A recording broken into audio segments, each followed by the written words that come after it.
Well, good morning, everyone.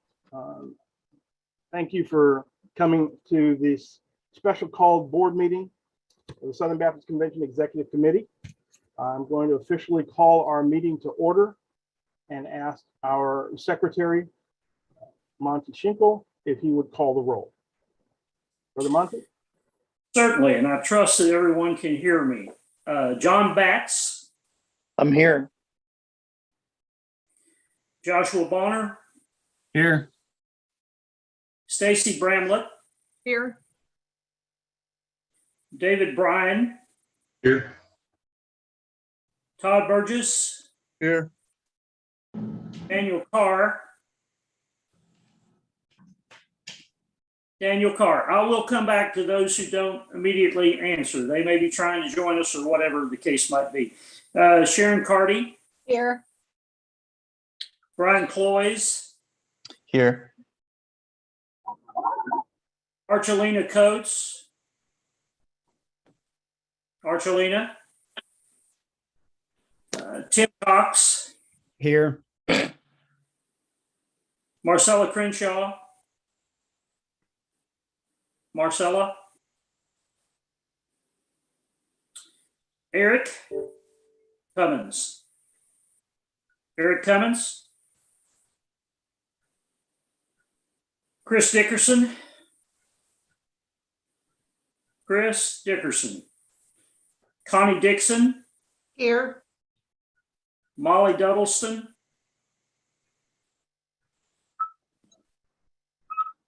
I saw something about Molly go across this screen like she's having trouble with her.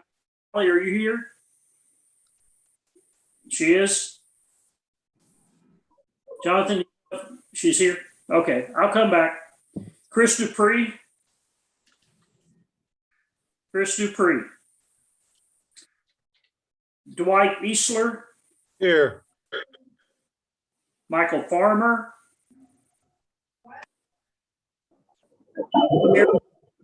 Carolyn Fountain.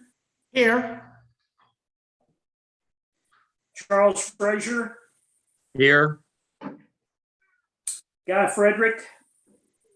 Here. Jim Green. Here.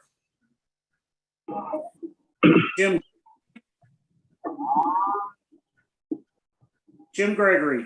Here. Here. Here. Lucian.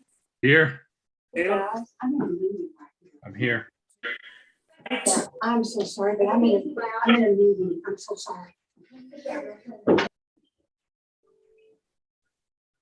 Tim Height. Here. Mike Holloway. Here. Neil Hughes. Here. Andrew Hunt. Here. Dean and Sarah. Here. Mike T-Bone. Here. Joe Knott. Here. Brad Coleman. Here.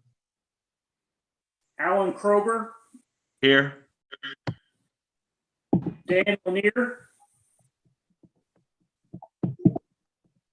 Dan Lanier. J-Man Lee. Here. Ed Litton. Here. John Lucas. Here. Archie Mason. Jay McCollum. Jay McCollum. Alan McFarland. Here.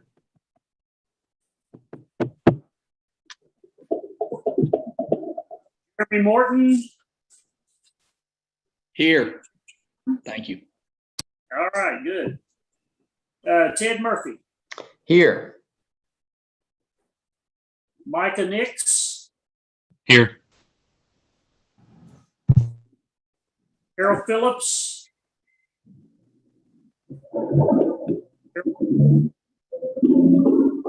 Pam Reed. Here. Jay Ridenauer. Here. Philip Robertson. Here. Adron Robinson, Here. Jeff Robinson. Jeffrey. Cheryl Samples, Here. Nick Sandifer, Here. Hoyt Savage, Here. Roland Slade, Here. David Sons, Here. Nancy Spalding, Here. Richard Spring, Here. Todd Stiles, Here. Mark Stinson, Here. Mike Stone, Ed Tharp, Here. Latricia Watson,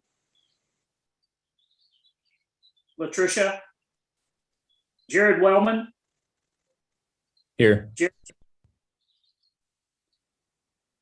Richard Wilburn, Here. Adam Wyatt, Here. John Yates,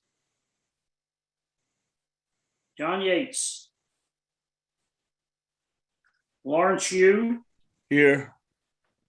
Okay, and let me just say, and Roland may have said this before I got on, but Miss Ann Watts resigned from our board due to health situation, and I think that resignation was effective yesterday or the day before.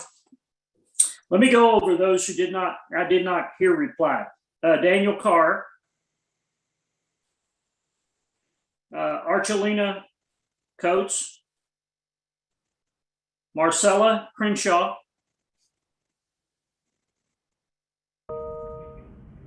I believe Marcella is on the call. She was. She I don't was. see her You're now. right. You're right. Oh, there she is. She's back. Eric Cummings, Chris Dickerson, Molly Duddleston, Molly is here. Her microphone is malfunctioning. Chris Dupree,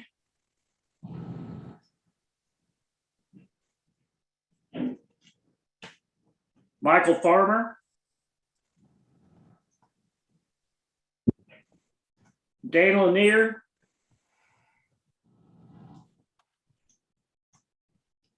Jay Cullum,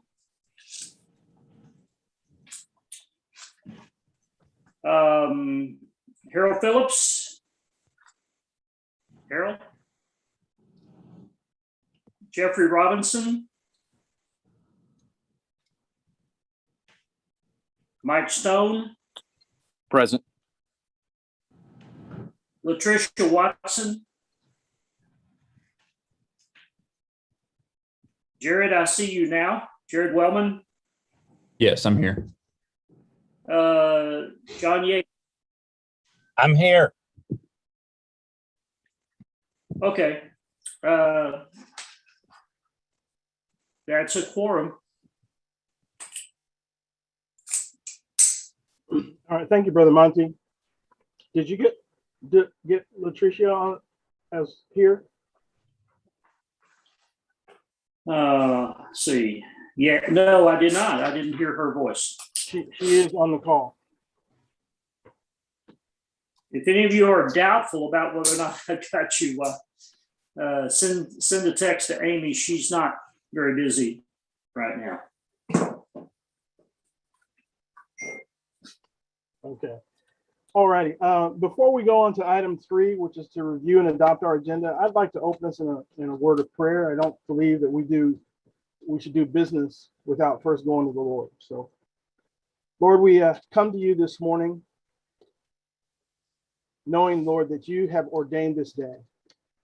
Thank you for the opportunity that we have to experience all that you would have for us today. Lord, I pray that our minds and our hearts be fixed on you. Thank you for watching over us last night and allowing us to wake up this morning with a reasonable portion of health and to be a part of your kingdom business. Father, we ask that you would humbly forgive us of our sins, cleanse us of our unrighteousness, and guide our conversation in the power of the Holy Spirit. We give this meeting, Lord, to you and ask for your guidance, not that we would do anything outside of your will, but Lord, we pray your will be done. It's in your mighty and precious name, Jesus, that I pray with joy, thanksgiving, and forgiveness of sin. Amen. As this is a special called business meeting, or a special called board meeting, excuse me, we need to review and adopt the agenda. We, at this meeting, because it is a special called meeting, we are limited for consideration of the items that are on the agenda. Other items we won't discuss and won't entertain a motion on those to even discuss those, because that would be out of order. As part of our governing documents, this special called meeting, we are limited to the items on the agenda. So if I could get a motion to adopt the Roland agenda. Neal Hughes, so moved. Yeah, Archie Mason, second. All right. All those in favor of, been moved and seconded, all those in favor, signify by raising your hand. Archie. I think that's, I see, thank you. Some of you raise your hands virtually and some, all right, thank you. The first item on our agenda that we are considering is item number 4, ratification of the EC statement. At our previous informational meeting, we actually were out of order in that we suspended rules and then voted to, then took a motion, voted to vote on the statement. That was out of order because it was an information meeting. It wasn't intended to take any action. And so now what we need to do at this meeting, we need to ratify the statement that we voted on May 24th at our previous meeting. So the statement has been issued. And so I'd like to call for a motion to ratify the EC statement that was issued on May 24th.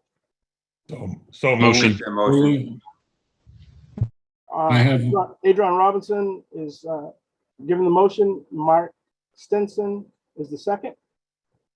All those in favor? Well, I have a question, Yes, Jim. Roland.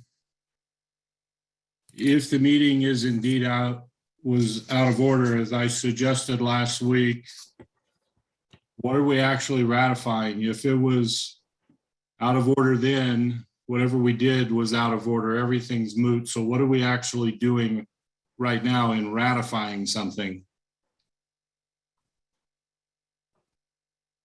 I would like to ask, well, thanks, Jonathan, I see that. As I talked with, What did Jonathan say? I didn't hear him. no, Jonathan was just, he was just sending a message that he has the poll ready for us to vote. And I was just acknowledging that I saw that. Yeah, I'm just trying to figure out what we're ratifying. If it was out of order then, it's out of order now, right? Well, I'd like to ask our parliamentarian, Yes, Barry McCarty, if Barry would unmute and speak to this item. Mr. Chairman, the trustees have now been given proper notice of when you put in the agenda that you were going to ratify the statement made next week. The statement is not out of order.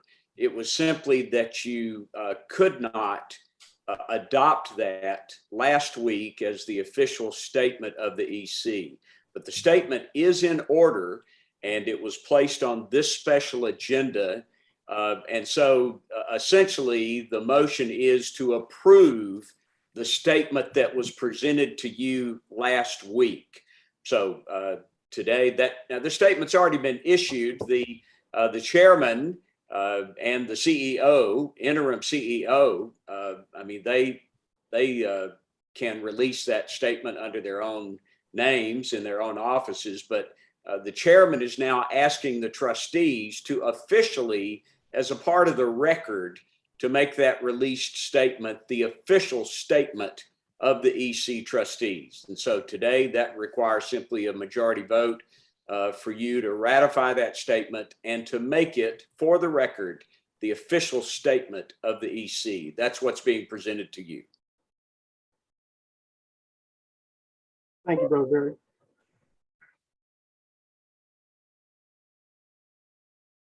All right, I see that Mike Keybone has called for the question. Archie has seconded that. All in favor of ratifying the statement, please signify on the poll.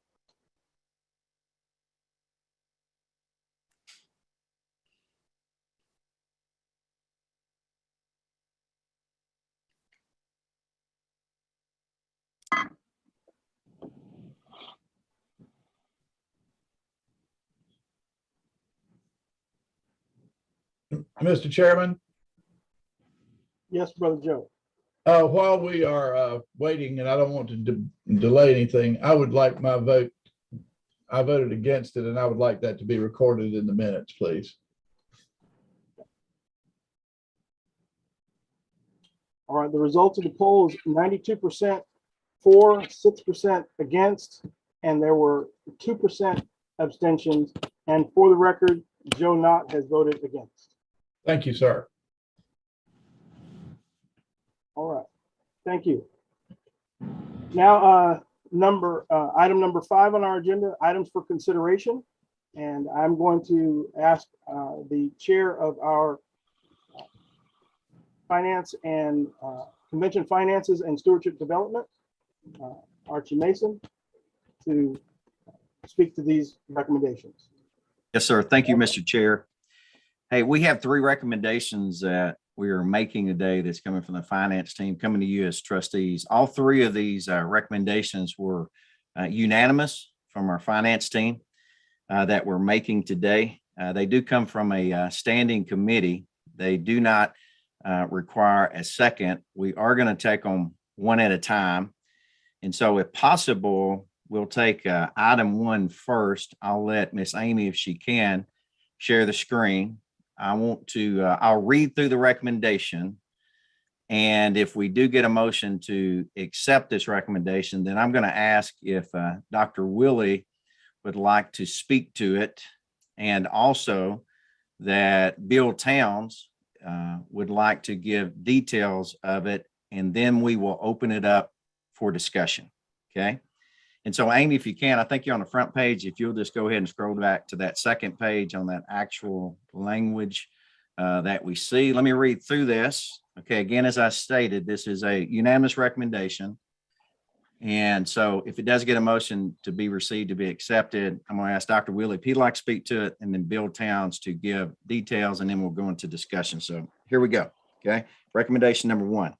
That Southern Baptist Convention Executive Committee, in accordance with requests and recommendations for action presented by the SBC Sexual Abuse Task Force and actions approved at the SBC meeting in Nashville, Tennessee, June 15th through the 16th, 2021, recommend for consideration and action to the SBC meeting in Anaheim, California, June 14th, 15th, 22, that they approve the first $5 million of any overage of gifts received in excess of the projected 21-22 SBC Cooperative Program Allocation budget to be administered and funded by the SBC Executive Committee as follows. Okay. And then we'll allow, if we do get a motion, I'll allow Bill to detail that out. Mr. Chairman, that is the recommendation.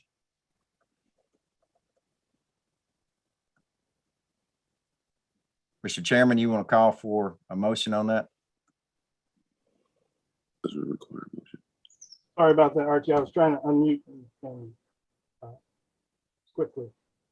Now, this is coming from, this recommendation is coming from your committee as a unanimous. I don't believe it needs a second. Yeah, that's No, correct.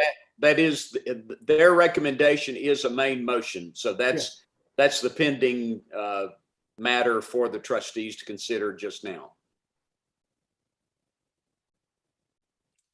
Okay, so I'm asking Archie, what were you asking me to ask for a second for? well, I'm sorry, maybe I misunderstood. I know it's coming out of committee. I thought the trustees would have to, I thought we'd have to have a motion on the floor, no second. Am I incorrect? You're incorrect. So I am incorrect? Yes.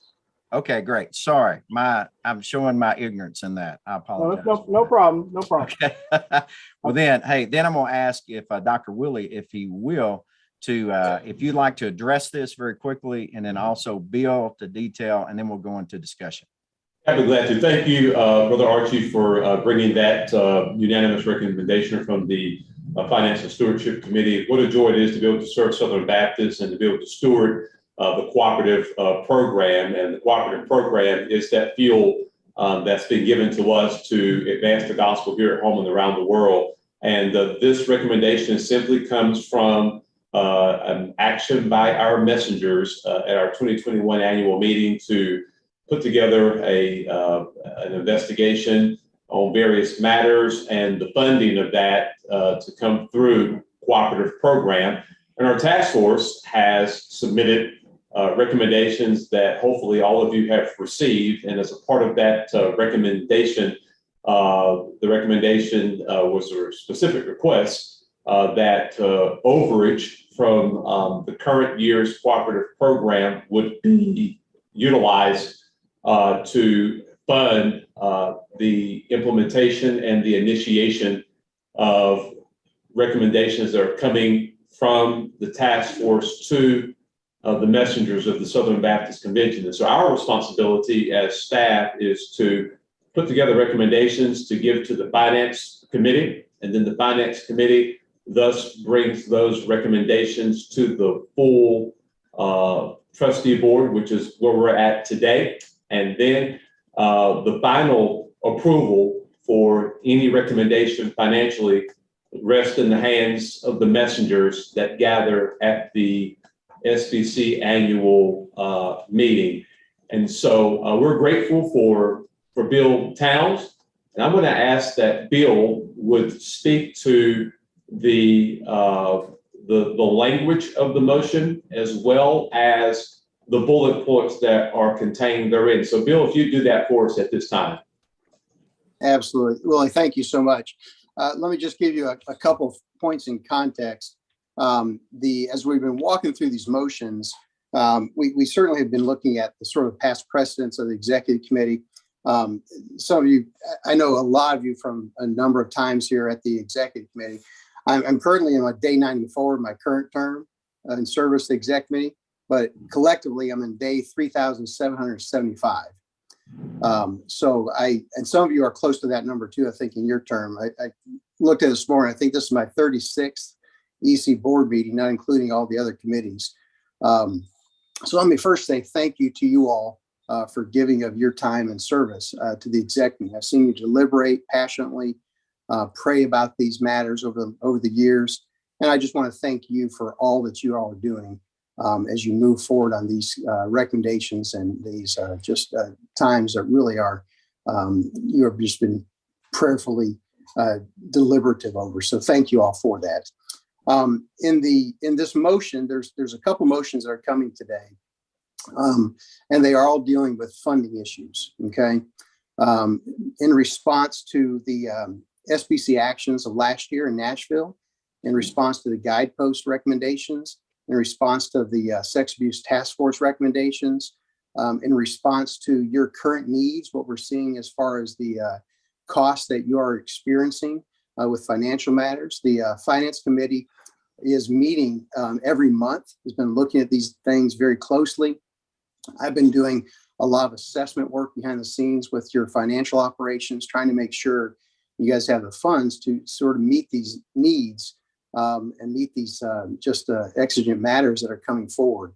So that's what these are, is to sort of present these to you as you move forward, so you have the resources to address the things that the convention is asking you to address. Okay.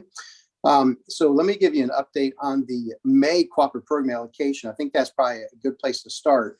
One of the great things right now on the cooperative program allocation budget, you are running ahead of your projected cooperative program budget for this year.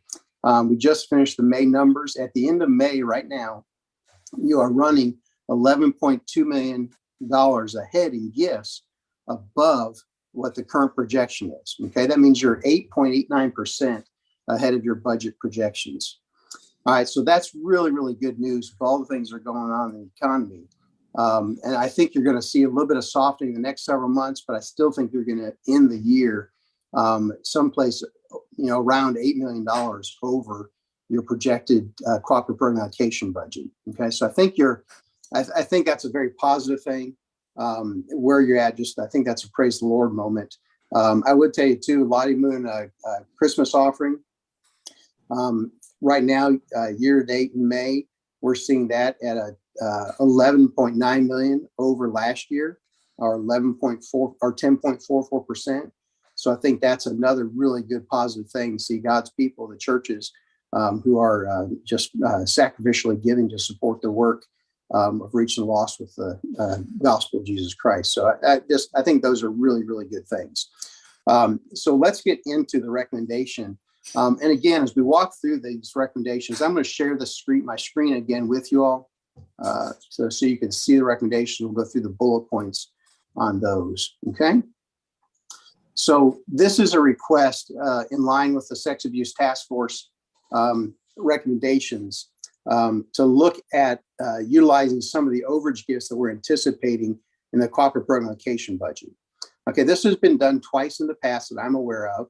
Once was with Hurricane Katrina back in 2005, or I'm sorry, 2005 was Hurricane Katrina, and 2017 with Hurricane Harvey and Hurricane Irma. There was reallocations over overage that were done by the SBC Executive Committee, acting on behalf of the Southern Baptist Convention, acting ad interim. And those were done in September to meet those exigent needs. A portion of those funds going to New Orleans Seminary during Hurricane Katrina, a portion of those funds going to International Mission Board and North American Mission Board during Hurricane Harvey, Irma, and the other disasters that are happening internationally. So there's a precedent for doing that. In this situation, the recommendation is suggesting you take this to the Southern Baptist Convention and you mean to make this decision. Because this is coming now in June and the convention is coming, this is really better. Honestly, it's better for the convention to take this action, to consider this action rather than executive committee doing it in September. And one of those reasons being some of the conversations you had about funding issues with people giving to a budget. This allows people to look at the gifts and look at what they're giving to. If you're asking the convention to take a look at this change this year in June, before the funds actually become available, possibly in September of this upcoming year. So you're ahead of the recommendation, I think is what is a really, really important thing, a step in this process. Okay. So again, let's look at the bullet points. This delineates and lines up with the Sex Abuse Task Force a little bit. The first one, 80%, the first 80% are earmarked $3 million for the initial implementation of those reforms as recommended by the SBC Sexual Abuse Task Force. Any remaining funds to further assess, establish, develop, and implement a comprehensive framework for the SBC to improve its response to sexual abuse and misconduct allegations, respond appropriate legal matters on behalf of the SBC, and to achieve meaningful and sustainable reforms in a manner that recognizes SBC policy. Again, a lot of that wording straight out of the guidepost reports. I'm going to go back to one item just so you're aware of it.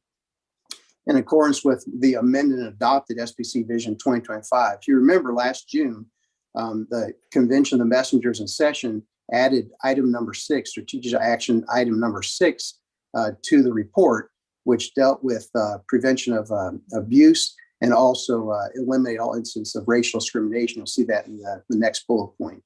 All right. And then we've also cited then collaboration, oversight of the Abuse Reform and Implementation Task Force to be done in collaboration with them.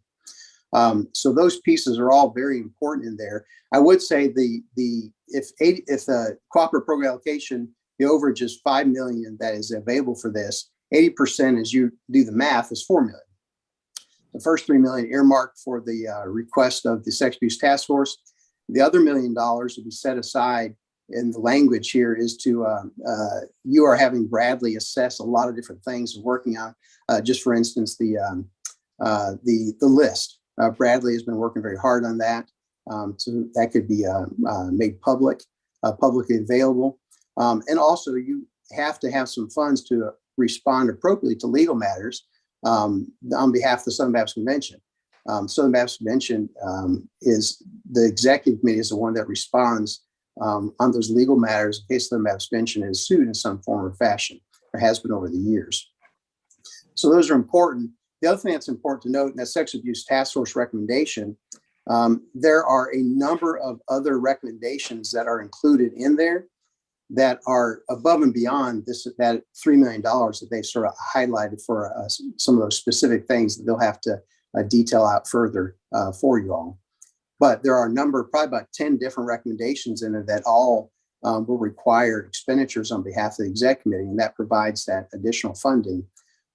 Plus, you just never know what's exactly all those things are going to cost. So that gives you some additional funds to be able to respond to those things as you need to. The second bullet point is to 10% to assist in this scenario. If it's $5 million, that'd be $500,000 to really assist with the implementation of Southern Baptist initiatives. And again, this is wording straight out of what the convention approved last year to endeavor to eliminate all incidents of racial discrimination among our churches in accordance with that amendment and adopt SBC Vision 2025 Strategic Act number 6. Really difficult to do one and not the other since the convention voted on that as together items last year. So that provides you some resources to do that. And the last bullet point is 10% to assist with subsequent funding provided by the SBC Exec Committee in excess of initial estimated cost of the guidepost solutions and independent investigation. I will tell you this, when the convention actually voted for that guidepost investigation to be paid for by cooperative program allocation funds. For a number of reasons you all have discussed and gone over in your prior meetings, ultimately that was decided to utilize operating reserves of the executive committee. And so this allows some reimbursement of that, what was above the initial estimate of that guidepost investigation that was estimated back in September. Right now, just to give you an update on that, we did receive the latest April guidepost billing. I will tell you this, that April guidepost billing was initially $423,870. They discounted that to $55,000. So I think Guidepost has done that. The February, March, and April billing has provided discounts over what they would normally have billed to the exec committee. So I think very, very thankful for that, for their participation in that is well received. But overall, through April, including what you spent last year, $2.1 million has been spent on supporting the work of Guidepost and the Sex Abuse Task Force. So that is helping to bring back a little bit of what the exec committee has already funded in advance on those matters. After that third bullet point, the next section is any remaining overage of gifts. This is a standard language in there. So if you're using part of the overage, you just need to go ahead and reiterate that anything that comes in above that 5 million gets distributed along the current percentages of the current cooperative program allocation budget allocation at 21-22 for all the different entities. And then the last paragraph is something that we have added at least one other time. There's a provision in the Southern Baptist Convention Business Financial Plan, article number 16, that prevents entities from transferring funds to another entity for their work. Okay, ostensibly the Southern Baptist Convention has provided funds to those entities. They have specific ministry assignments, and they don't want the entities to just change the purpose of those funds or the use of those funds at their own direction. That bylaw provision allows the executive committee or the Southern Baptist Convention to approve an entity to transfer funds. The executive did that one time in relation to allow North American Mission Board made a request to transfer $2 million to the National Mission Board when they were having to bring home some missionaries, and the executive approved that. In this scenario, what that does is this makes a provision, and this was done during the Hurricane Harvey and Irma recommendation as well. This makes a provision to pre-approve any entities that would like to or that are able to, is probably the better way to say it, to provide financial support for the abuse prevention and awareness initiatives approved by the SBC, be authorized in advance, full accounting of which for reporting purposes shall be made to the SBC Executive Committee and the Abuse Reform Implementation Task Force by both contributing and receiving entities, not directing them to do anything. I think that's important, but making an allowance for that in advance, if that ever becomes, if any of those entities have that or would like to request that. All right. I'm going to take this off share because I know that is right in the middle of everybody. So let me pull that back up. I'm going to stop share. And I turn that back over to you, Mr. Chairman. All right. Mr. Chairman Rowland, we can open this up for questions at this time or discussion.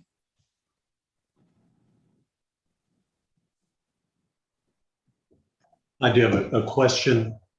The second bullet point about the 10% going to the Vision 2025, I'm a little bit blurry on the wording of it.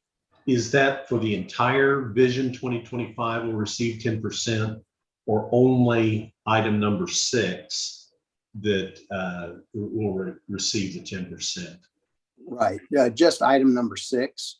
The first 5 points are already funded by cooperative program gifts, by Ministry of Science, International Mission Board, North American Mission Board, cooperative program promotion and prayer things at the Exec Committee. So that would be just for specifically for item number 6, which is why it states it specifically for action item number 6.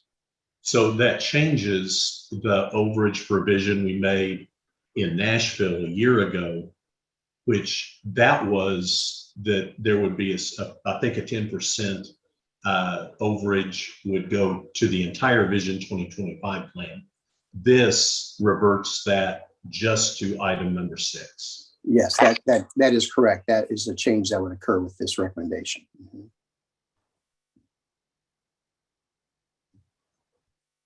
Okay, other questions?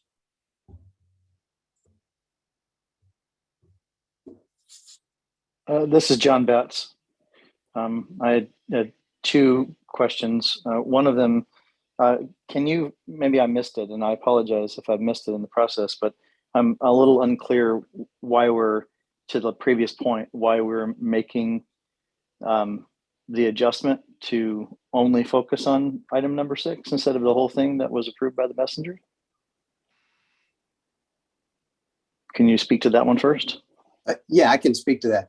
The items number 1 through 5 are actually funded by some of the things already in the cooperative program budget. The number 1, essentially, International Mission Board set aside $35 million to implement number 1. North American Mission Board is doing the number 2, or actually the evangelism initiatives and the church planning initiatives. The cooperative program, the Executive Committee is receiving funds for the cooperative program. And then the prayer initiative is, I think, given to the Executive Committee as well in the strategic, in Vision 2025. And so this was just this, at this point, all this focuses on is those, that strategic action number 6 to fund that is what it's just presented to you right now. So I appreciate that. I mean, so to your point, with a couple of the items that are on the Strategic Vision 2025 that have been basically given to the Executive Committee to implement, are those things already funded, or do they need to be funded? I think Willie could probably speak to that as well. Yeah, I'll speak to that. So as Bill has already stated, when you think about Vision 2025, Vision 2025 was an opportunity for us to take all of what we're doing together as Southern Baptists and put it and communicate it in one place.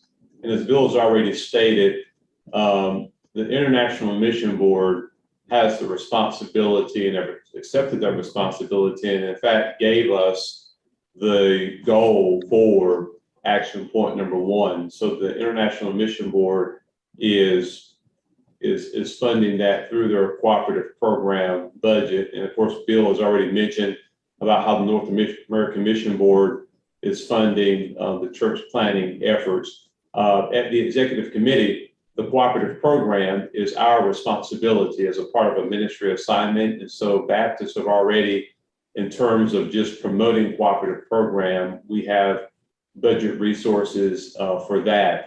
When we left Anaheim last year, the messengers at Anaheim approved the budget. And as a part of approving that budget, the messengers approved that 10% of the overage, the first 10% of the overage, would come to the Executive Committee to help advance those strategic actions, and particularly in this instance, strategic action number 6, because that was a new action that was added. And so with this particular recommendation, it would change what was voted upon by the messengers last year to be replaced with what is presented here today. So will it be, when it's presented to the messengers, will that be highlighted that this is a change from what they voted on in last year? Yes, sir. If you look at the actual motion, it basically is a revision of last year's overage approval by the messengers. Yes, sir. Okay. The other thing that I put in the chat actually, and perhaps I haven't read the chat while we're talking, so there may be some other comments there, but I was recommending that perhaps we consider replacing that first bullet point with 2 separate bullet points, and simply state that 60% goes towards the initial implementation of sexual abuse reforms as recommended by the SBC Sexual Abuse Task Force, and then have the second bullet point say that 20% goes to further assess, establish, the rest of that paragraph basically, and then leave the last 2 bullet points alone. It seems odd to me if we're calling out a specific amount, $5 million of overage, and then we're breaking it out in percentages to call out a specific dollar amount in the first bullet point, but not to do so in the rest of it. So just for clarity, if we want to call out the dollar amount, we can do that, 60% or $3 million, 20% or $1 million, 10%, $500,000, and 10%, $500,000. I think if we're going to do so just for consistency and for math purposes, we should make it clear what we're really speaking of so that there's no ambiguity that's there. Let me just show you what that would look like for that, so the body could see that. All right, just a second. I'll share that.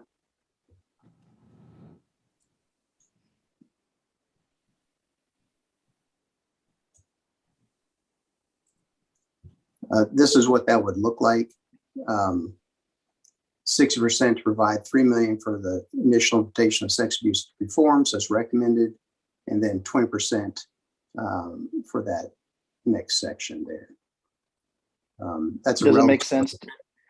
Does it make sense to say 20% to provide $1 million to further assess, 10% to provide $500,000 to assist, and 10% to provide, just to be consistent. So we're spelling out not just percentages, but what those dollar amounts are. So it's crystal clear for those that may not do so well with math.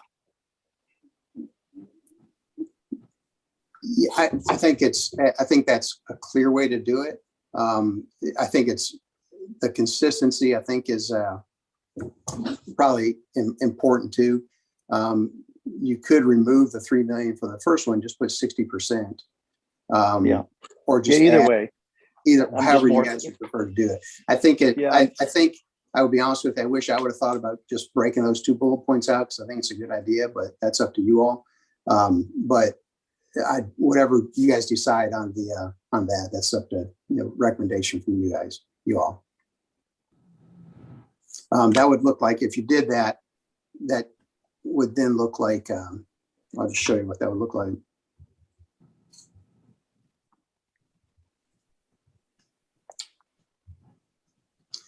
The reason, I would tell you too, the reason percentages sometimes are used is because you're not sure you're going to have $5 million.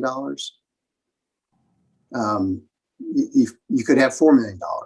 So that's why the percentages would typically be used on this kind of report.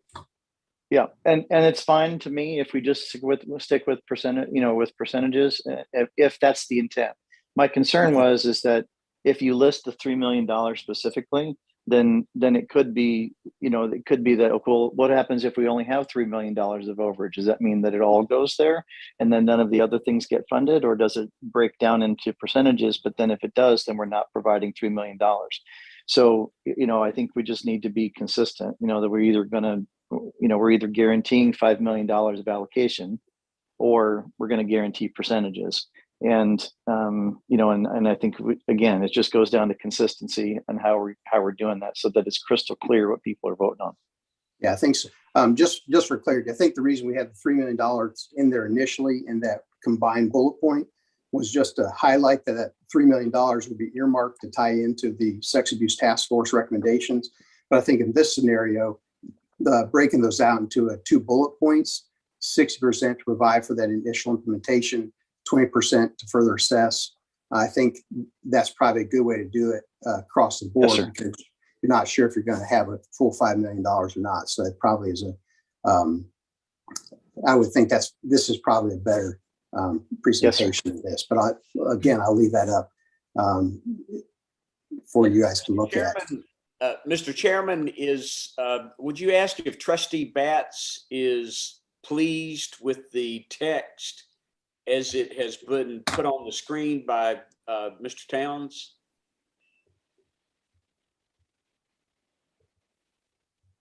I am, if it matters. That's completely fine with me.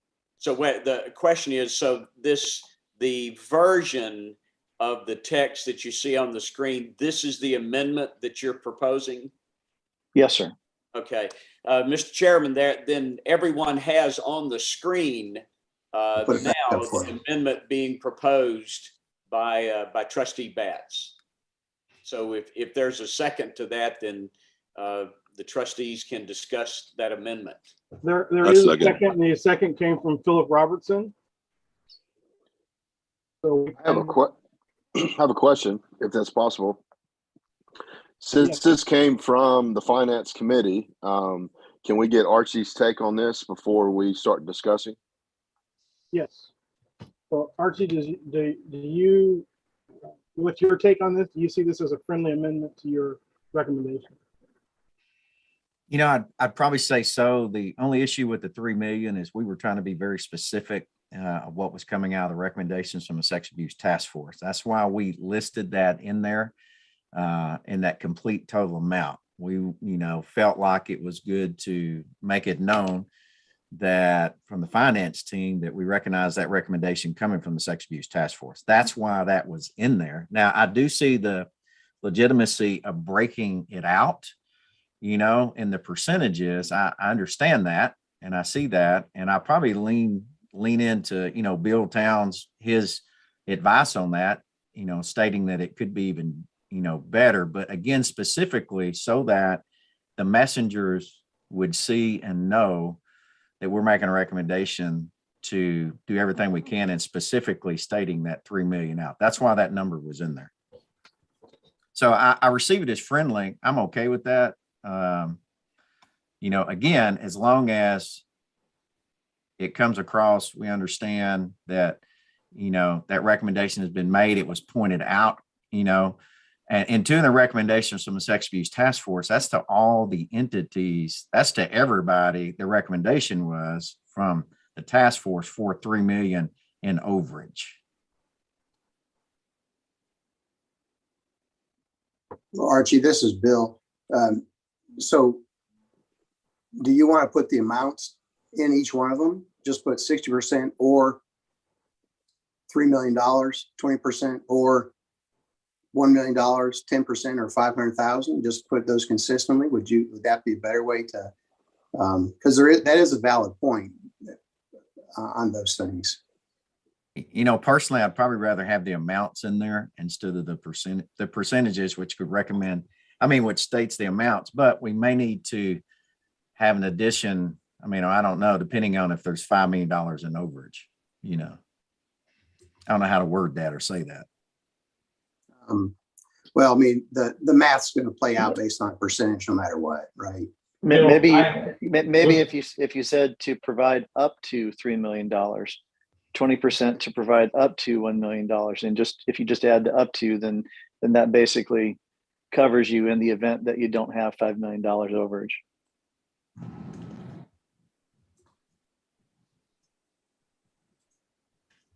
Bill, as you're typing that in there, I see that as just another level of clarity.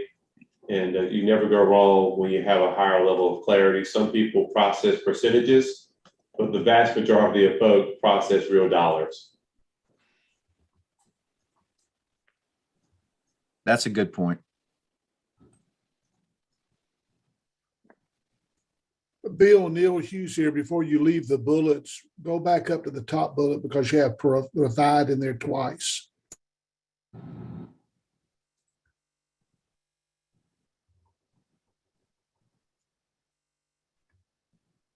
Let's just read through this together.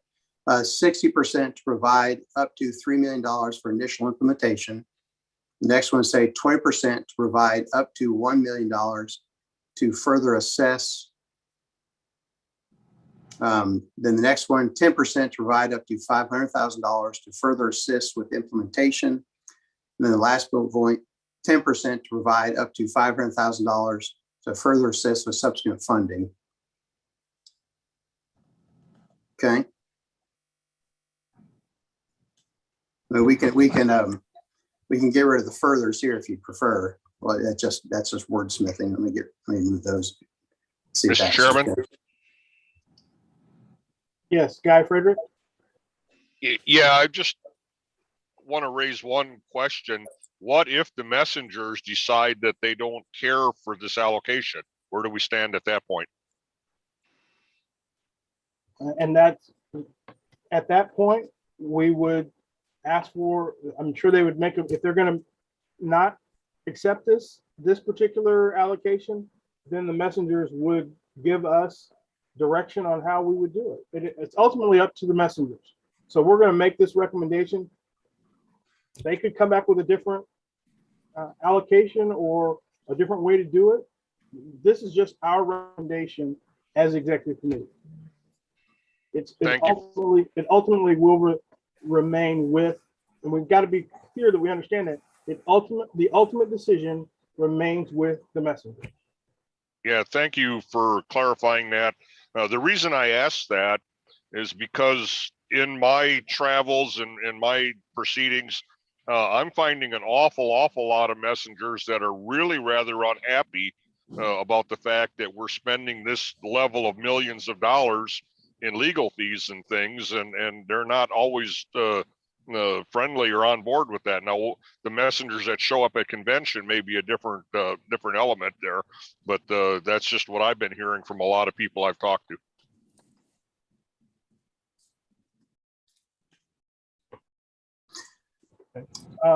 Nick Sandiford. Roland, just a quick point of clarification.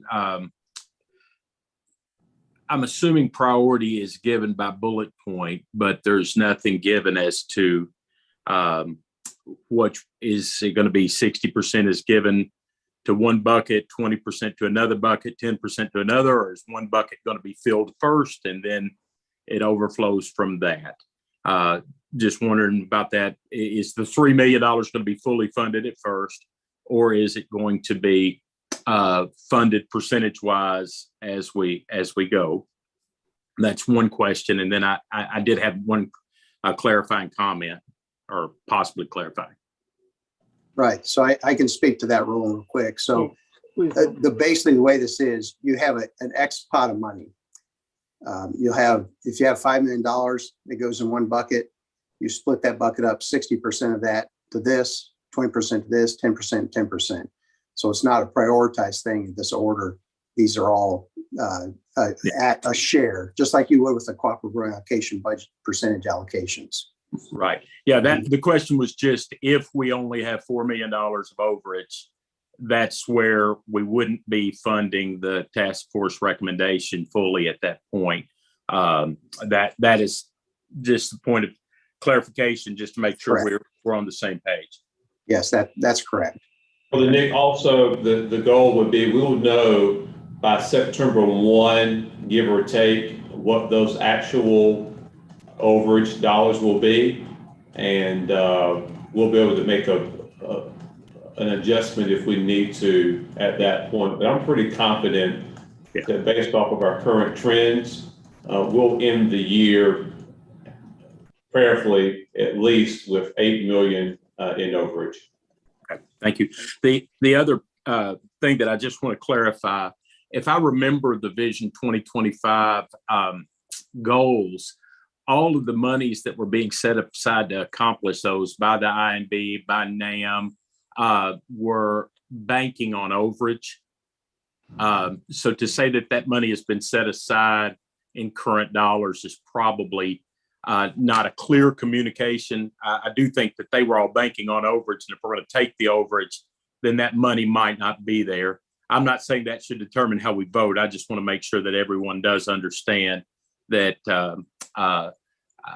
from my understanding, we were banking on, was it a 6% growth of CP? And if we use the growth for this, those things aren't fully funded. And I don't know who had that comment a minute ago.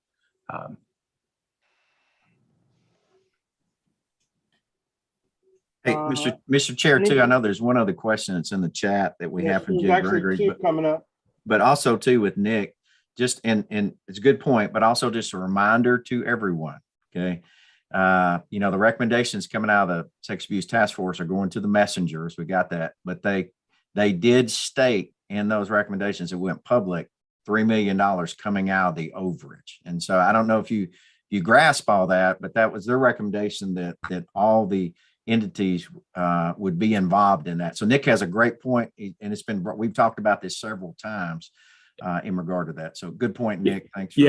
I was not debating the point. I just wanted to make people sure it was kind of presented like the money's already set aside for the other. That's actually probably not exactly the case. Yes. Thank you, Nick. Okay, Mr. Chair, I'll turn to you, but Jim has a question. Yes, I'm calling on Jim Gregory. Sorry. Thank you. Again, this is just for clarification. We're really, this 100% that we're talking about is $5 million from overage. And we believe, or the finance believes, that we're going to get that 5 million plus. But in the past, has that not been allocated to all the entities based on their slice of the pie? And if the answer to that is yes, what we're saying now is that they don't get any of that 5 million. The only thing that they might share in would be anything over the 5 million, because this 5 million will essentially go to the Vision 2025 number 6. Is that correct?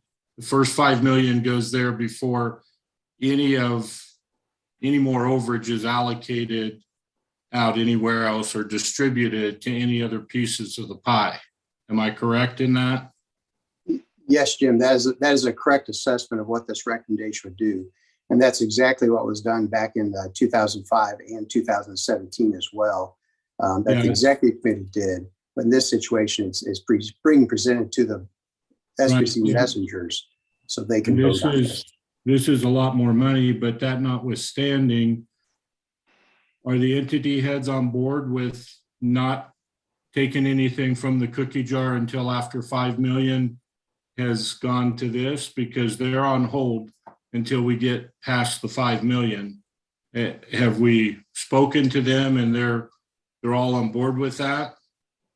Hey, Jim, too, and Dr. Willie may want to speak to that. Let me address this also first. I don't want to misspeak, but I believe one of our entity heads came out and made a statement on social media in viewing the recommendations that they would follow along whatever the messengers decide to do. And so we are making this recommendation to the messengers. They do have the ability to change it, amend it, to do whatever. So one of our entity heads did come out and make that statement. I saw on social media. regarding to whatever the messengers decide regarding that. So Dr. Willie, if you want to speak to that, you can, or Bill, either way. I'll just speak briefly to that. All of our entity leaders, they are great commission leaders, and they take seriously the responsibility that they've been given to them by Southern Baptist to steward well their ministries. And so all of the conversations have been transparent conversations. They've been very cordial conversations. And our entity leaders, they are committed to serving the bride of Christ, and they understand that this is just a part of that servicehood, if you would. And so our entity leaders are going to continue serving faithfully, even during the difficult part of the journey. Yeah, and if I can, Mr. Chairman, this also assumes that. All right, this also assumes that if this is coming over our overage, that also assumes that every entity is 100% funded as well. So we need to remember that. Yes, you're right, Brother Adam. Philip Robertson. Philip, you had put in the chat you had a question for Dr. McLaren. Yes, and part of my question has actually been answered, but I guess I would just maybe make a comment, because my question was about whether we had a chance to reach out to the entity heads to see if they would in fact support this recommendation as we are going to present it. Because my concern is, I stated this in the Finance Committee meeting, my concern is if what happens this year happens like last year, when the business financial plan change was presented, a messenger asked specifically for Dr. Aiken to speak on behalf of the seminary presidents as to whether or not the seminary presidents were in favor of the revision to the business financial plan. My understanding was that they were in favor of it. Obviously, I misunderstood, because Dr. Aiken came to the microphone and he said, no, the seminary presidents were not in favor of it, or at least not as it had been potentially revised. And it died, right there. My concern is that if the same thing happens here, and I appreciate one of the entity heads, Archie, stating that they'll support the messengers, but if a messenger goes to the microphone and says, we would like to hear from a representative of our entity heads, do you all support this recommendation? If they get to the microphone and say, no, we do not, I think this will not go. It will not move forward. So I don't know if this is possible, I wish we could talk to them and have them somewhat on record. Do you support this, or should we look at changing it? Because I'm just afraid if they come to us and say, we can't support this as it is, we think there's problems here and it needs to be changed. I think we might want to look at their concerns, because if they voice those concerns, I think we're dead in the water. Hey, too, Dr. Willie, before you speak to that, if I may answer that with Philip, I would say this too. They may come legitimately and say, hey, we don't agree with the 2 million that you've got broken out or whatever. But to really, for them to say, we don't agree with 3 million, they are going to go directly, and they do have the right to do that. They will go directly against the recommendation of the overage coming from the Sex Abuse Task Force. Now, so I'm not sure that would happen. I do think there's been the conversations. I do agree with Adam that, it's 100% funded. I understand it.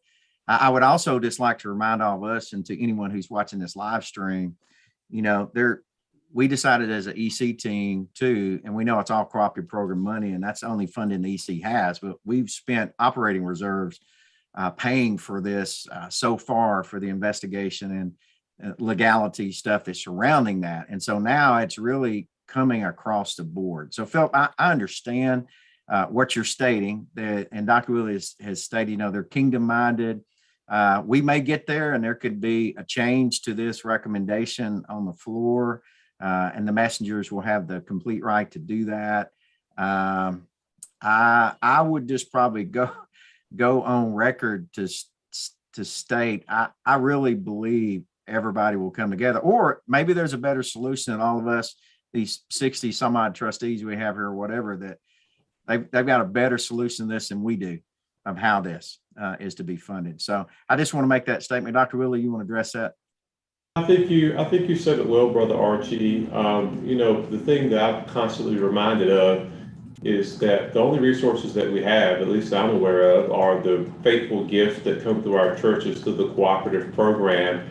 And at the end of the day, our task force has or will be bringing a recommendation. Our responsibility, our fiscal responsibility, is to come together and make a recommendation that we believe is within the best interests of our convention and supportive, if you would, of the recommendation that comes from the task force. The goal the entire time is to make sure that none of our entities are impacted negatively. And as has been mentioned already, the messengers have funded those ministries, and we're looking today simply in this particular motion at the overage. And there are several different thoughts as to what particularly that might look like, but I think the commitment of this body, the responsibility of this body, is to bring what I believe to be a common sense approach that does not negatively impact our Great Commission work together. Thank you, bro. Thank you, Dr. Willie. Now I've recognized in the chat that Mike Keybone has called a question on the amendment, and Todd Bridges has seconded that. So could I ask for the amendment to be placed back up on the screen for us to review?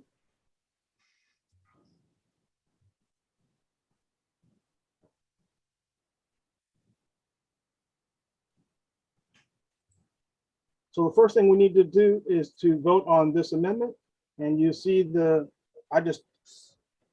see the poll, and would you please vote on the what we're now calling the BATS amendment?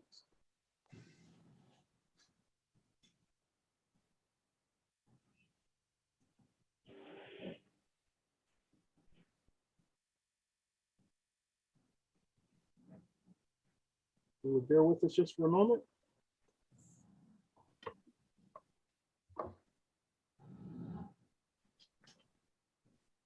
All right, and the BATS amendment, the results of the poll is 90% for, 6% against, and there are 4% abstention. So the BATS amendment passes. Now we are voting on the recommendation, right? So we come back to recommendation number 1, and Jonathan, can you place that poll up?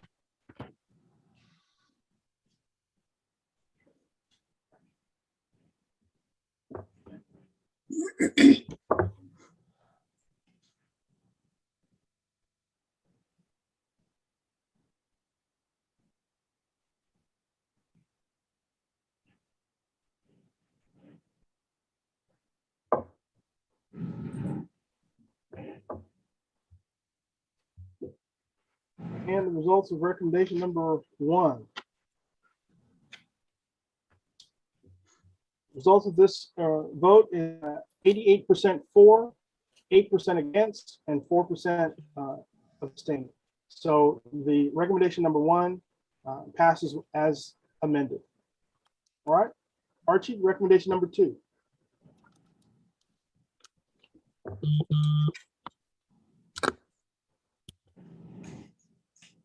Recommendation number 2 coming from the finance team. Again, this was a unanimous recommendation, does not require a second. I'm going to read it to you. Also, we'll ask Amy to go ahead and put it on the screen. And then we will ask Bill to speak to it, and we'll open it up for discussion. Here we go. That the Southern Baptist Convention SBC Executive Committee adopt the following revision to the 22-23 proposed SBC Cooperative Program allocation budget in the amount of $196,070,000, including the percentage of total allocations for each entity, and recommend it to the SBC meeting in Anaheim, California, June 14th through 15th, 2022 for action and consideration. A special priority allocation will be set aside to be administered and funded by the SBC Executive Committee in cooperation, collaboration, and oversight of the Abuse Reform Implementation Task Force to provide ongoing funding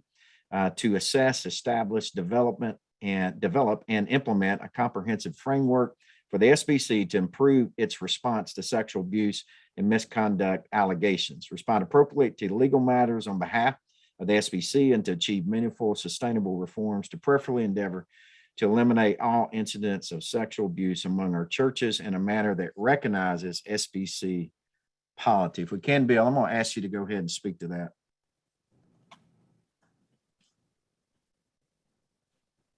All right, Archie, thank you very much. So very simply, the main part of that is what Archie just read.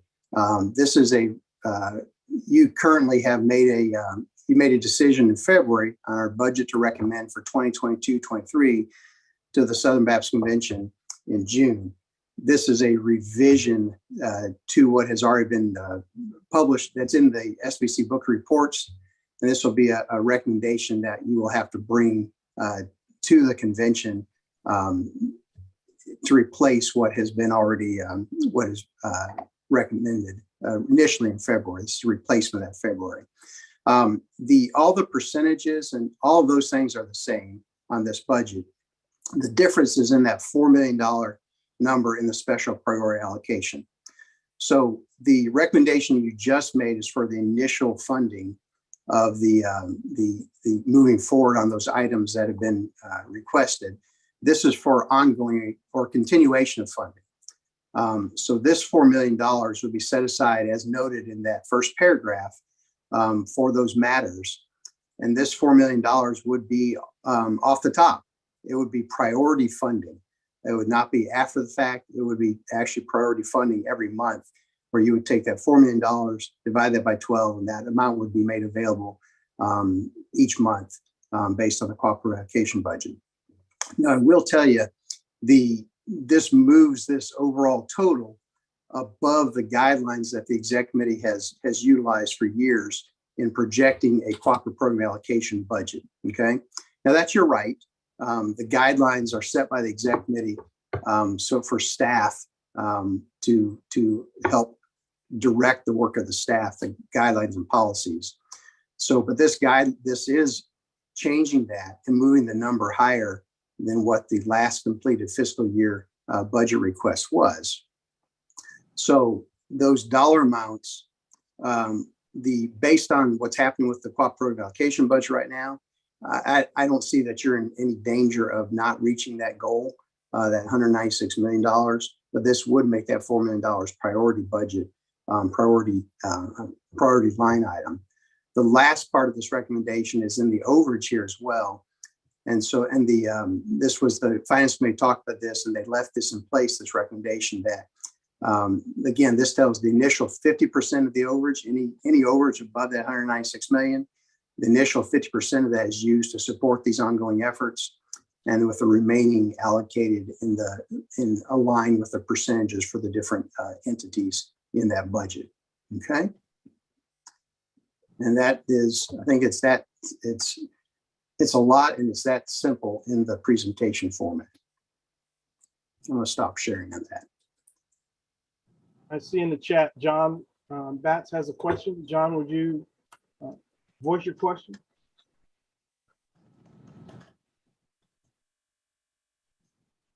Yes, thanks very much. I think I may have answered my question already, but just for clarification, on the previous motion that we've passed, that's actually for the 21-22 fiscal budget.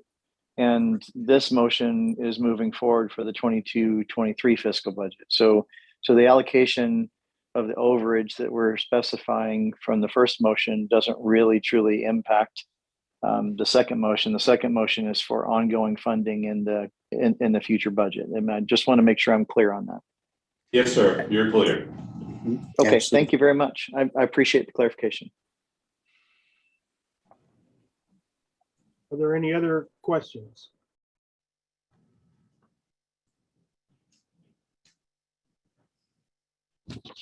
A question. So, and again, I should have been listening more closely. What are expected receipts for this fiscal year? Right. So our projected budget this year is 190 million. So we're really thinking that's probably going to come in. Right now, we're about 11 million. So if we met the budget every month going forward, you would be in at 201 million. But my guess is that giving is going to be a little bit softer giving because of all the inflationary pressures that people are facing with their limited resources. So my guess is that you're going to see a little bit of a drop in giving over the next several months. But even at that, I'm probably projecting the $198 million range is what I would probably project right now. Thank you. Jim Gregory, you have a question? Yes, thank you. I want to be clear as well. This 2022-2023 budget, initially we put in the book of reports at 192 million.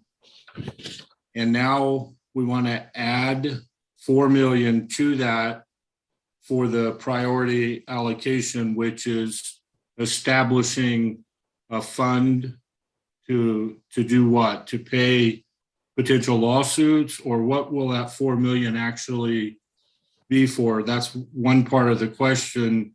And the second part of the question is, if we add this, will this be a slice of the pie for them going forward, whoever they are, to manage that money? I mean, this is not just a one-time, one-year budget amount. This is going to be ongoing in perpetuity. Is that correct? Yeah, I'll speak to that. So in the recommendation that came from the task force, the recommendation specifically mentioned the implementation phase, and then they did not know what the cost would be for the continuation phase. They did project that it perhaps would be significantly lower, but the attempt here is to be able to at least project out some resourcing and allow our convention to have an opportunity to speak into that. And so the actual cost, we don't know. And so we have to do our best estimate in trying to at least project and to respond in a way that is just beyond the implementation, but also gives us the ability to engage in continuation. Now, how that looks in the future, I think that's what the executive committee is going to have to look at, along with the appropriate people who are part of our Baptist tribe, and look at what that looks like for the future. And so I don't have the answer to that.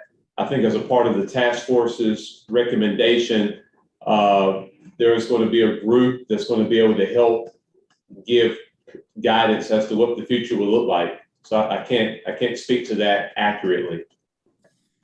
But am I wrong in this question? By virtue of what we're doing, we're essentially telling the messengers that we're accepting everything that the task force recommends, when isn't it their decision, because they're the ones who the report is to? All this work that we're doing presupposes that they're going to accept it. Is that correct? Otherwise, why are we doing all this work until we've heard from them? And we won't hear from them for 2 weeks.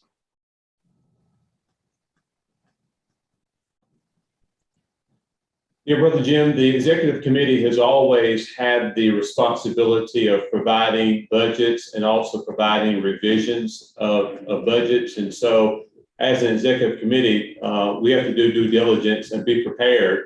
And if the messengers decide that they are not going to receive the recommendations, then that will be something that messengers will have to grapple with. But the way it seems is that the messengers have asked for the task force to do an investigation.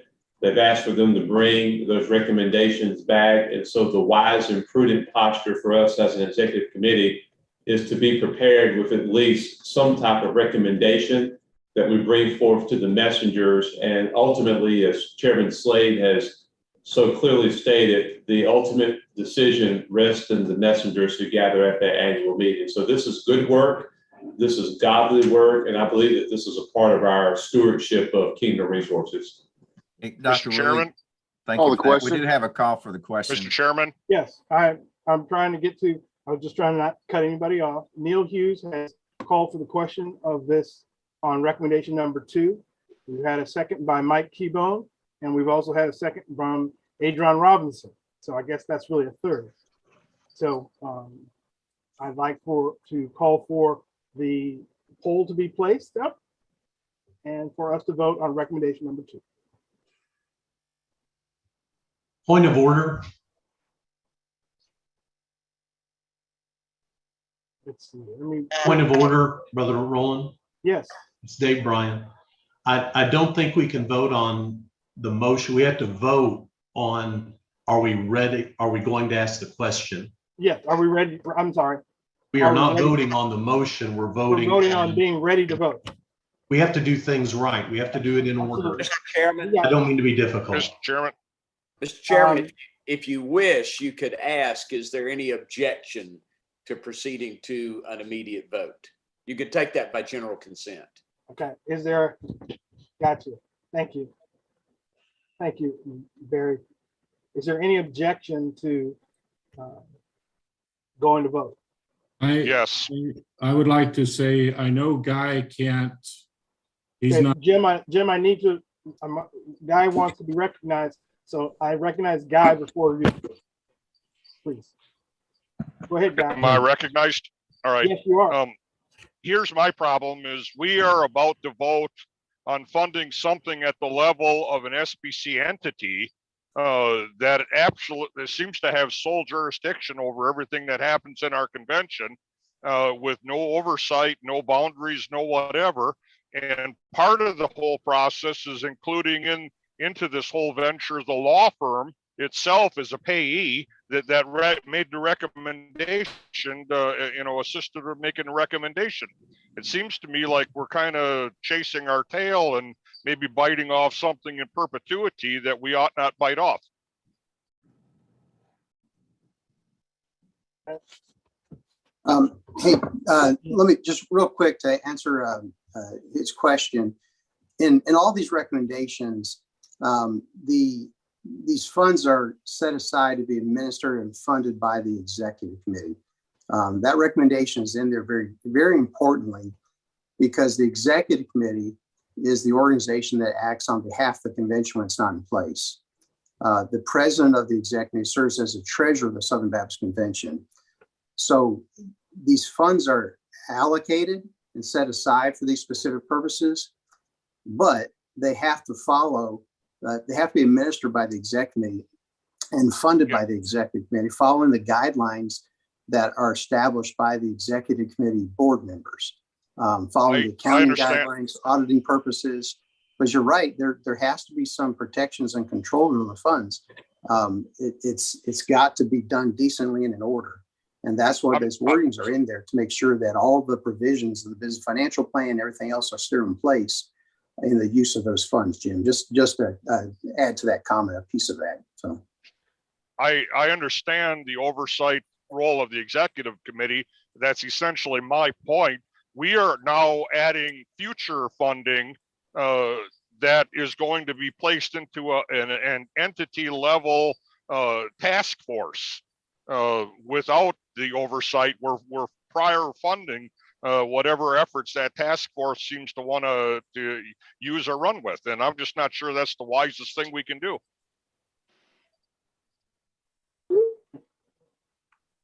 Jim, did you have a comment? In the question been called and seconded? Yeah, we're speaking to that. This is a very difficult format for us, 60 some people in different parts of the country. And I would just say that we know when we call for the question, it's to shut down discussion, which is counterproductive to what we are as a trustee committee. I mean, we are to be able and should be able to share our thoughts and not just get shut down with calling for the question. So I would say I'm not prepared to call for the question, because that was what Barry asked you to do, right? Is to ask us if we want to call for the question. And I think we ought to give people an opportunity to speak if they want to. Barry, it's been recommended to me to ask you for a parliamentary update on our options at this point to move forward. All right. Thank you, Mr. Chairman. The previous question has been moved and seconded. We were trying to expedite things a moment ago to see if we could get that accepted by general consent. There were objections to that. So really what we ought to do now is to put up a poll to see if the trustees are ready to vote immediately, or if they wish to continue discussions. And a 2/3 in favor of the previous question would shut the debate down and would proceed to immediate vote, unless there are 2/3 that want to close debate. So the poll should be closed debate, yes, closed debate, no. But it would be appropriate to put that poll up now, Mr. Chairman. All right. Would staff put that poll up now, please? It's going to take a moment because you just called on them. There it is. There we go.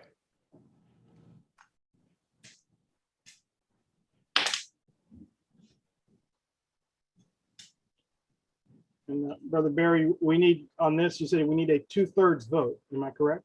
Yes, sir. 2/3 to close debate.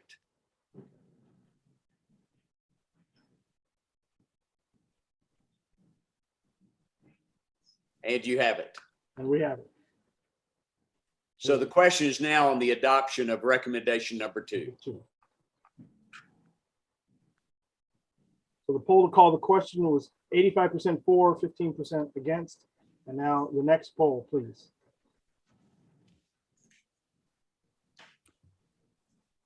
So would you vote on recommendation number 2?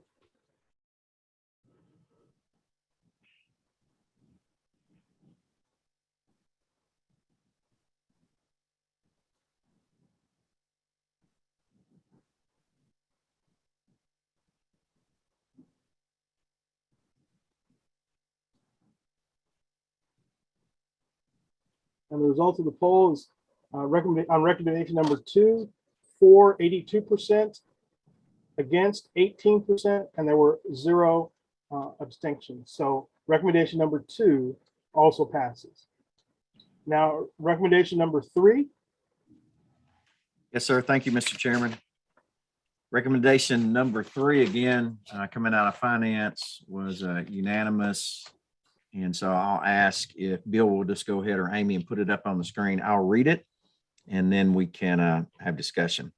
Recommendation number 3, that in addition to prior board authorizations and out of an abundance of caution, additional SBC Executive Committee operating reserves up to $500,000 be made available, if absolutely necessary, to provide for excess legal fees and expenses incurred by the SBC Executive Committee to respond appropriately to legal matters on behalf of the SBC, and to provide legal support, assessment, and implementation of matters concerning the requests and recommendations for action presented by the SBC Sexual Abuse Task Force. The Committee on Convention Finances, Stewardship Development will monitor these expenses monthly. Approval to expend operating reserves in excess of these amounts will require further discussion and approval by the committee. All right. Brother Bill, would you speak to this again? Yeah, real quickly. As we've been, the Committee on Convention Finances has been monitoring the operations, and a lot of my time has been spent sort of looking at this as far as cash flow operations purposes. Back last February, you all had approved the spending of some of the reserves for these matters that were coming forward, the task force, additional legal costs, changes of attorneys, those kind of things. This again is to you have not expended all those funds yet that have been approved, but the legal bills for May and June will not be insignificant. And so this is trying to get ahead of what those costs and set aside some additional of those reserves, which may be the rest of your operating reserves, to help cover those costs through September. So rather than having to have an emergency meeting to pre-approve that, this is asking to, with just, again, if absolutely necessary, and trying to do it in an abundance of caution, to do things decently in order to make those available.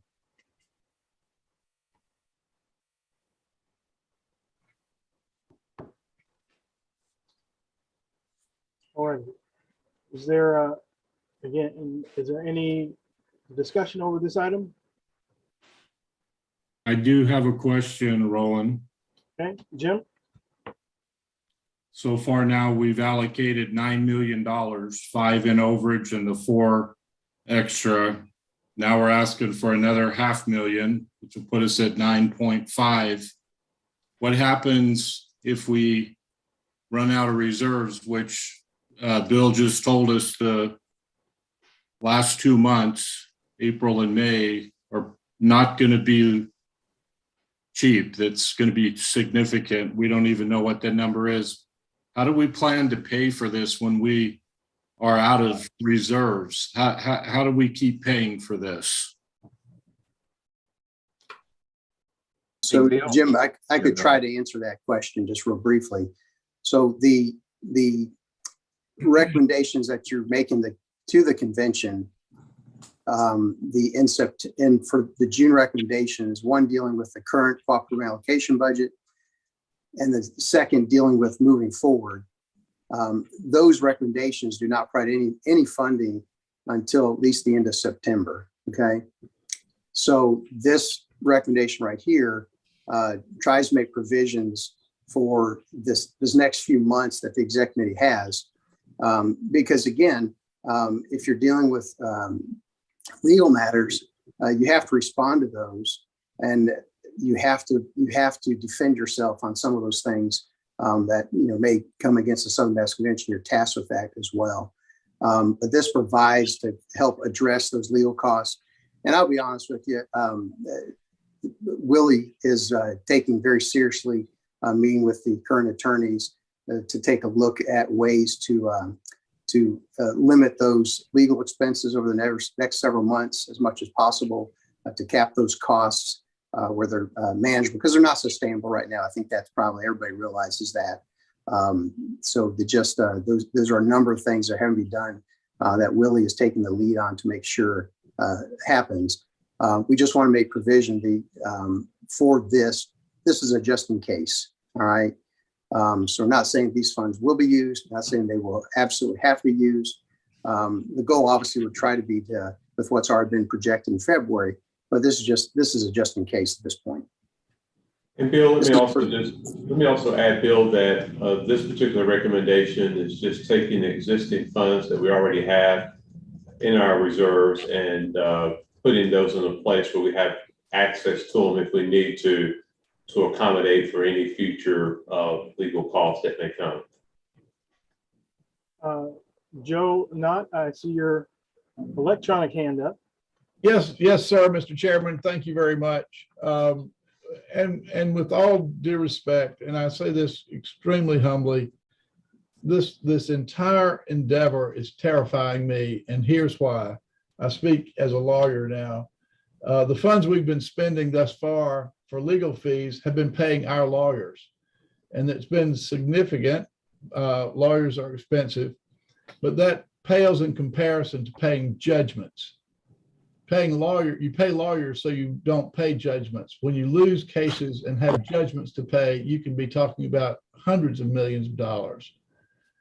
And everything that we're talking about today with the task force and implementing policies to ensure this and that, I am terrified that we are breaching our longstanding position of being a voluntary association of independent churches. When we start telling churches that they should do this or do that to protect children or women, and it turns out, which it will, that women and children are still going to be victimized, then someone is going to say, you did not do enough. And when they say that, that is a question of fact, which could support a lawsuit, and not just one lawsuit by one victim, but by thousands of victims. If we have not done enough, we've spent $1 million, $2 million, $5 million, $10 million to try to protect women and children. And I guarantee you, women and children are going to be victimized no matter how much we spend. And that is going to make us potentially targets of great class action lawsuits, which could be the end of the Southern Baptist Convention. Heretofore, the Southern Baptist Convention, the Executive Committee, has fought sin, not individual sins. The sin is people do not seek the holiness of God and live upright lives. And the way we address that problem, the problem of sin, is through missions, home missions and foreign missions, and through theological education and the providing of pastors. That's all we've done. When we start targeting individual sins to protect a certain class and we don't succeed, which we will not, I just fear we are treading into an area that is potentially absolutely devastating to our entire mission. And I've said my piece. I don't want to, I'm not mad. I'm not upset. I'm just fearful for the convention that I sincerely believe we all love and want to protect. Thank you, Mr. Chairman. Thank you, Brother Joe. I appreciate you, and I respect you and your commitment to the Lord, and your commitment to serve as you have served. Yet, and you probably could tell that there was I had a yet coming. Yet I believe firmly that we must do everything we possibly can for the vulnerable and those who have been hurt and victimized. And I don't know the price. I don't know the price of one person that, I mean, one is too many. And that's not what our Lord would want, I believe, of us. And I know that's not what you're saying, Joe, but I just think that we have to do our very best. And I pray that what we'll offer in these recommendations to the messengers will receive them. If they adjust them, change them, throw them out, that is the will of the messengers, and that's the polity of our network of churches. And ultimately, yes, we want to see the kingdom of God advanced. But I don't want us to say, well, we didn't have enough money, and so we therefore didn't protect a little one that was vulnerable or that was in the line of being hurt. And so we are giving recommendations. We're voting on these recommendations, making these recommendations. They are ultimately going to the messengers of the Southern Baptist Convention. And I know that not everyone is able to come to California. I would love for y'all to come to California. Being in California and a Californian, we love to have you here. But we've got to do what we can. And I know it can't be about the dollars. It's got to be about the people, and relationships matter and people matter. And I just have confidence in the Lord that He's gonna provide for the Southern Baptist Convention to continue on, for our individual congregations to continue on as we do the work and make our convention or make our network of churches as safe as possible.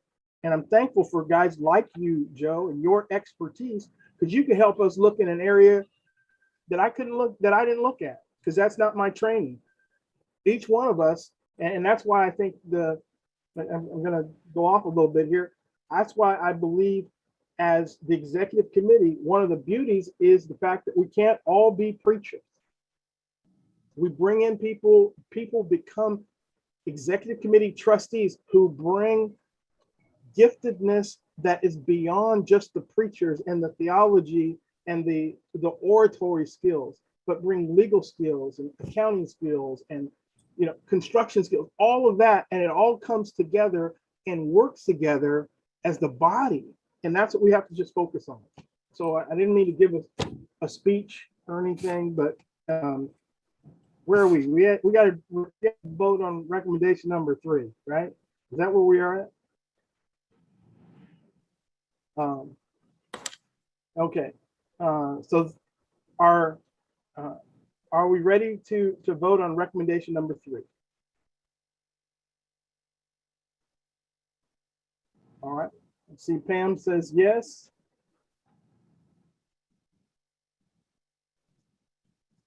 Oh, there's a couple. Okay, they're popping up. Yes, yes, yes. Okay, great. We got 3 people that said yes. Can we have the poll on recommendation number 3? There it is.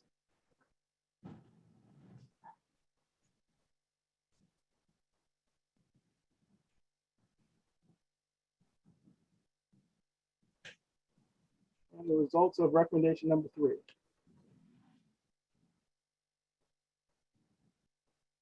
Recommendation number 3, for 89%, against 9%, and 2 abstentions. And also, thank you, Jared. Yes, Archie and Chairman Archie Mason and the Finance and Convention Finance and Stewardship Development Committee, you guys have done an outstanding job. We thank you for these recommendations, and we are indebted to you and the work that you all have done, the many hours that you've put into it.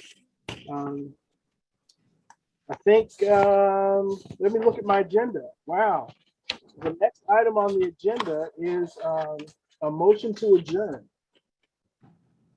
So moved. All right. Connie Dixon waved, and Adam Wyatt said yes. So I believe if you are ready to adjourn, Adrian Robinson, he even seconded with a surgically repaired wrist or hand. I saw that big old cast on his arm. I know that we're all looking forward. I'm looking forward to seeing you all soon. Thank you for being on this call. Brother Mike Keybone, can I ask you if you would close us in prayer?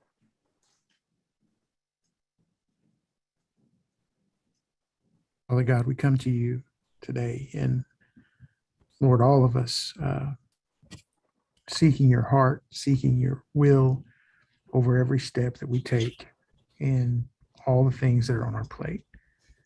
And yet, even on top of that, our leaders and our families and our churches and our communities, God, just the calling you've placed in our life, where all of the heaviness of all that is a burden that you've not left us to carry, but God, that you have offered to carry for us. And so, God, as we move forward, I pray that, God, you would help us to rest in that, rest in your power, rest in your peace, rest in a confidence that comes because of who we know you are and what we've seen you do.